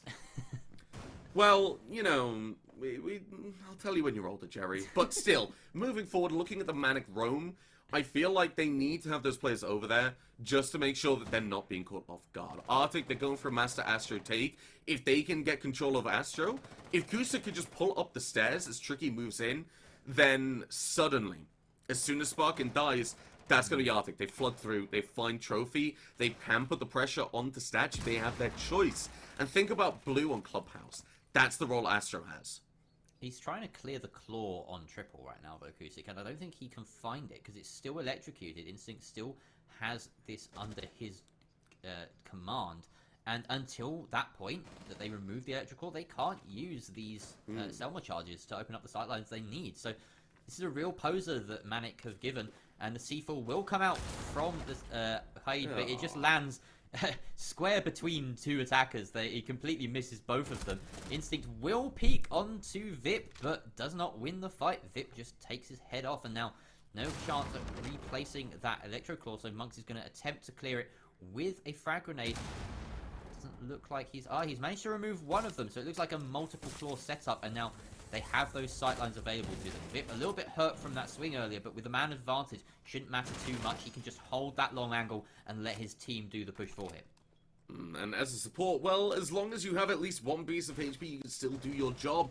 That job is to give the information. Monks is going to be taken down by Sparking Sword in the angle. We're going to see Vip being downed. That's going to be the punishment, but the job's already done. And W and Textrolo will each find a kill. Textrolo getting another. And W picks up Vip, but now it's a 2 versus 3. Mainc, they have the opportunity to push us through to match point. Yes, that angle, Jerry, it can shut everything down. You could watch the breach, but it's going to be NW finding the head of Textrolo, evening things out, not before Bulldog answers. And W realizes going for a plant now is the best play because that 000 the defenders know to swing. But Aslan, he kind of knew as well. Heard the plank go down and realized, well, I'm going to take the gunfight. Someone's going to refrag me. The ping was there. The information came through, Jerry. And, well, Mainc, match point. RCTIC willing to put this through to overtime, but risking... Honestly, the best case scenario for RCTIC is literally getting 2 points. I think Textrolo was nuts in that round. That was insane. He won the round, let's be honest. Those kills were insanely huge. Yeah, I'm not entirely certain, but I think he got the Vip down as well through that breach hole, because the angle that he was holding through that breach would have allowed him to shoot the body of Vip, but not the head. So it makes sense that he was downed, but then able to crawl into Study. Sure. And he followed that up with 2 kills onto Astro. So that's just nuts anchoring play from the Jaeger. Like, and he almost managed to pick off another player afterwards, but then we saw that beautiful sliver of a head appear in the Kawut scope, and he managed to take down the Jaeger. But that was just... yeah, Textrolo, just hats off, man. He's completely dominating the server as well. 13 and 6. Aslan following close with 12 to his name, and then Vip just behind, which we rarely see. We rarely see Vip not top fragging, especially in a game that's this close. So we know that Textrolo and Aslan are doing bits right now. It's a great game. It honestly is. These sides are so evenly matched, and RCTIC, well, they have one chance now. Another stab at this kitchen dining site that proved so difficult for them last time. Are they going to adapt? Are they going to take a different approach? Maybe try not clearing above, but go for a slightly more lateral push through the entire map? Or possibly even a rush through laundry. Who knows? It could be anything. I feel like last time we saw this, we saw the heavy C4 strategy. And now that RCTIC are aware that it's going to be this site and they've dealt with this big problem before, well, they're going to feel it again. RCTIC, they're going to jump through and they're going to have to be ready with this. There's that vertical hole already made. And we're looking at Mainc as, well, they're ready. C4 will be called to pop. It will take Tricky. And in doing so, the first kill of possibly many to come through with the C4s. Now, the silver lining of this for the attackers is simply put, they're doing the vertical play for you. You're losing players that can do it, but Tricky's been taken off the board. That's not a huge loss when you look at it. Tricky's been doing more utility clearance than actual fragging at the moment, so well, you did your job if you got the vertical play done. Now Vip, that's also someone I want to point out, very quiet in the last couple of rounds. Found 3 kills recently in the last 2 or 3, and I feel like when Vip is really able to frag out, the rest of the team can just stand behind and follow, but that's not been happening. Sparkins is able to find another kill onto Kusik, and the rest of RCTIC, they're very uncomfortable. They're starting this vertical play with the sledge, but the rest of the players, they're outside. Vip's trying to hold an angle that, well, isn't really going to be that big of a problem at the moment. The main issue is the C4s and the vertical play. It's why they might have opted to stay outside, but it's going to mean that they're going to have a lot of issues. Now, Instinct's going to expose the leg and going to be taken away and will be kicking himself, but the C4 from Sparkins shuts it down. RCTIC, their chances of getting out of here are about as high as a snowball chance in hell, which snowball's very cold, and Mainc right now, they're on fire. That's physics, a horrible analogy, but you know, you gotta make it somewhere. I like Aslan's drop position. Nice. Finding the kill onto NW. Now it's all down to Vip. We talked about him having to step up, able to find Textrolo, but you gotta go downstairs and get the diffuser, and Aslan's covering it, Jerry. Aslan is just overseeing his domain right now. That hatch was such a nice little opening for him to try and get that kill, and it's going to be Sparkins to seal Vip's fate and RCTIC's fate in one go. Mainc, off the back of 2 kitchen defenses that RCTIC were just afraid to bring. They win 7-5. They get that 2-round buffer, and they take their first win of the season. And not just their first win of the season, but all the points that go alongside it, Jerry, because they were able to shut it down just before overtime. So a huge performance to them. Huge rounds on the defense. I feel like the kitchen dining, that's something that's going to have to be dealt with from a lot of teams when they come up against them on Villa. And I feel like maybe we should have seen Mainc going to Villa a few more times already. Those auto bans, though, they were able to give us a nice, enjoyable game. Mainc, they're going to have to wait a little bit longer, so towards the end of the season, that's when we're going to see that Villa come back. And honestly, Jerry, I'm excited for it. Honestly, it was a really good game that we got to see from both sides. So I'm ready. I'm happy. I'm looking forward to it, dude. I'm raring to go. Yeah, it was a great game. Honestly, that was a fantastic match between the two sides. Like we said, very evenly matched, but it really was that kitchen defense. Like, RCTIC just kept going AVG trophy, and it was kind of slipping. You know, it was just going one way or the other. They couldn't secure it, and yeah, ending on a 3-3 split on your defensive half of Villa, it's not ideal. Mainc proved that. They were happy going to 3 sites, and that is the big difference maker. It doesn't matter really any other thing, and it was just off the back of those kitchen defenses. That I can't do any more analysis, and McCready, I'm out. Like that was it. Kitchen defense won them the game. It simply put, yeah, their Aviator games really struggle, but you got to think if they can round that out, if they can move forward and improve it, well, then they were going to be a very formidable Villa side on the defense. Their attacks, though, you know, I'm going to give it credit. There was a lot of merit behind that because they had adaptation. They were ready to try and just throw the correct tools at the problem, but it just didn't work out a lot of the time. That came down to RCTIC being aware of what was happening, what the adaptations were, and just catching them off guard and stalling out quite a lot of time while Mainc had to think on their feet about what they were doing. So time, preparation, all things are going this side of the defense. But as soon as Mainc went onto the defense, it was a different roster. We saw VIP trying to play catch-up, trying to really stall out these defenders and make opportunities for the team. Now, an anchor is what VIP is, 100%. That Alda, incredible performance from VIP. You can't take that away from them. No. But an anchor struggles to move, and when you're trying to have an anchor lead an attack, that's pretty rough. You're trying to find frags, and it's a very rough analogy, but I think it still plays into play because you got the entries, the attackers, the entries of the Ashes of Fear. There wasn't the impact that there needed to be. Simply put, you're looking at your ace to do a lot of the frag work, and when the ace isn't popping off, well, you're seeing a lot of issues start to arise. Mm-hmm. That was, yeah, it was a problem for them. They just didn't have enough of a hold on their attacking strategies. I think when it came through to it, the rounds that RCTIC lost on attack were down to them misplaying more than anything, and they're gonna feel a little bit rough about that. I think they won't feel like they were outplayed. They will feel like they just didn't do well enough on the day, which does hurt, I think.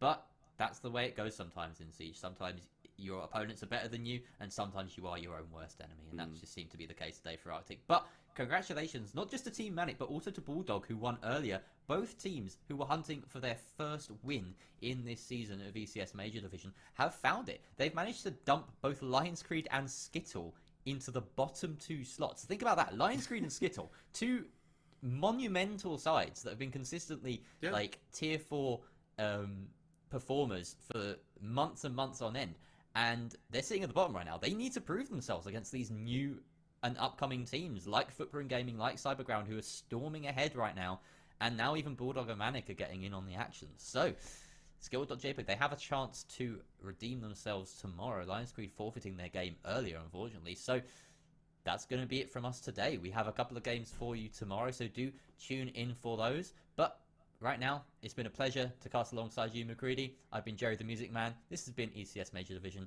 and we hope to see you again soon. Goodbye.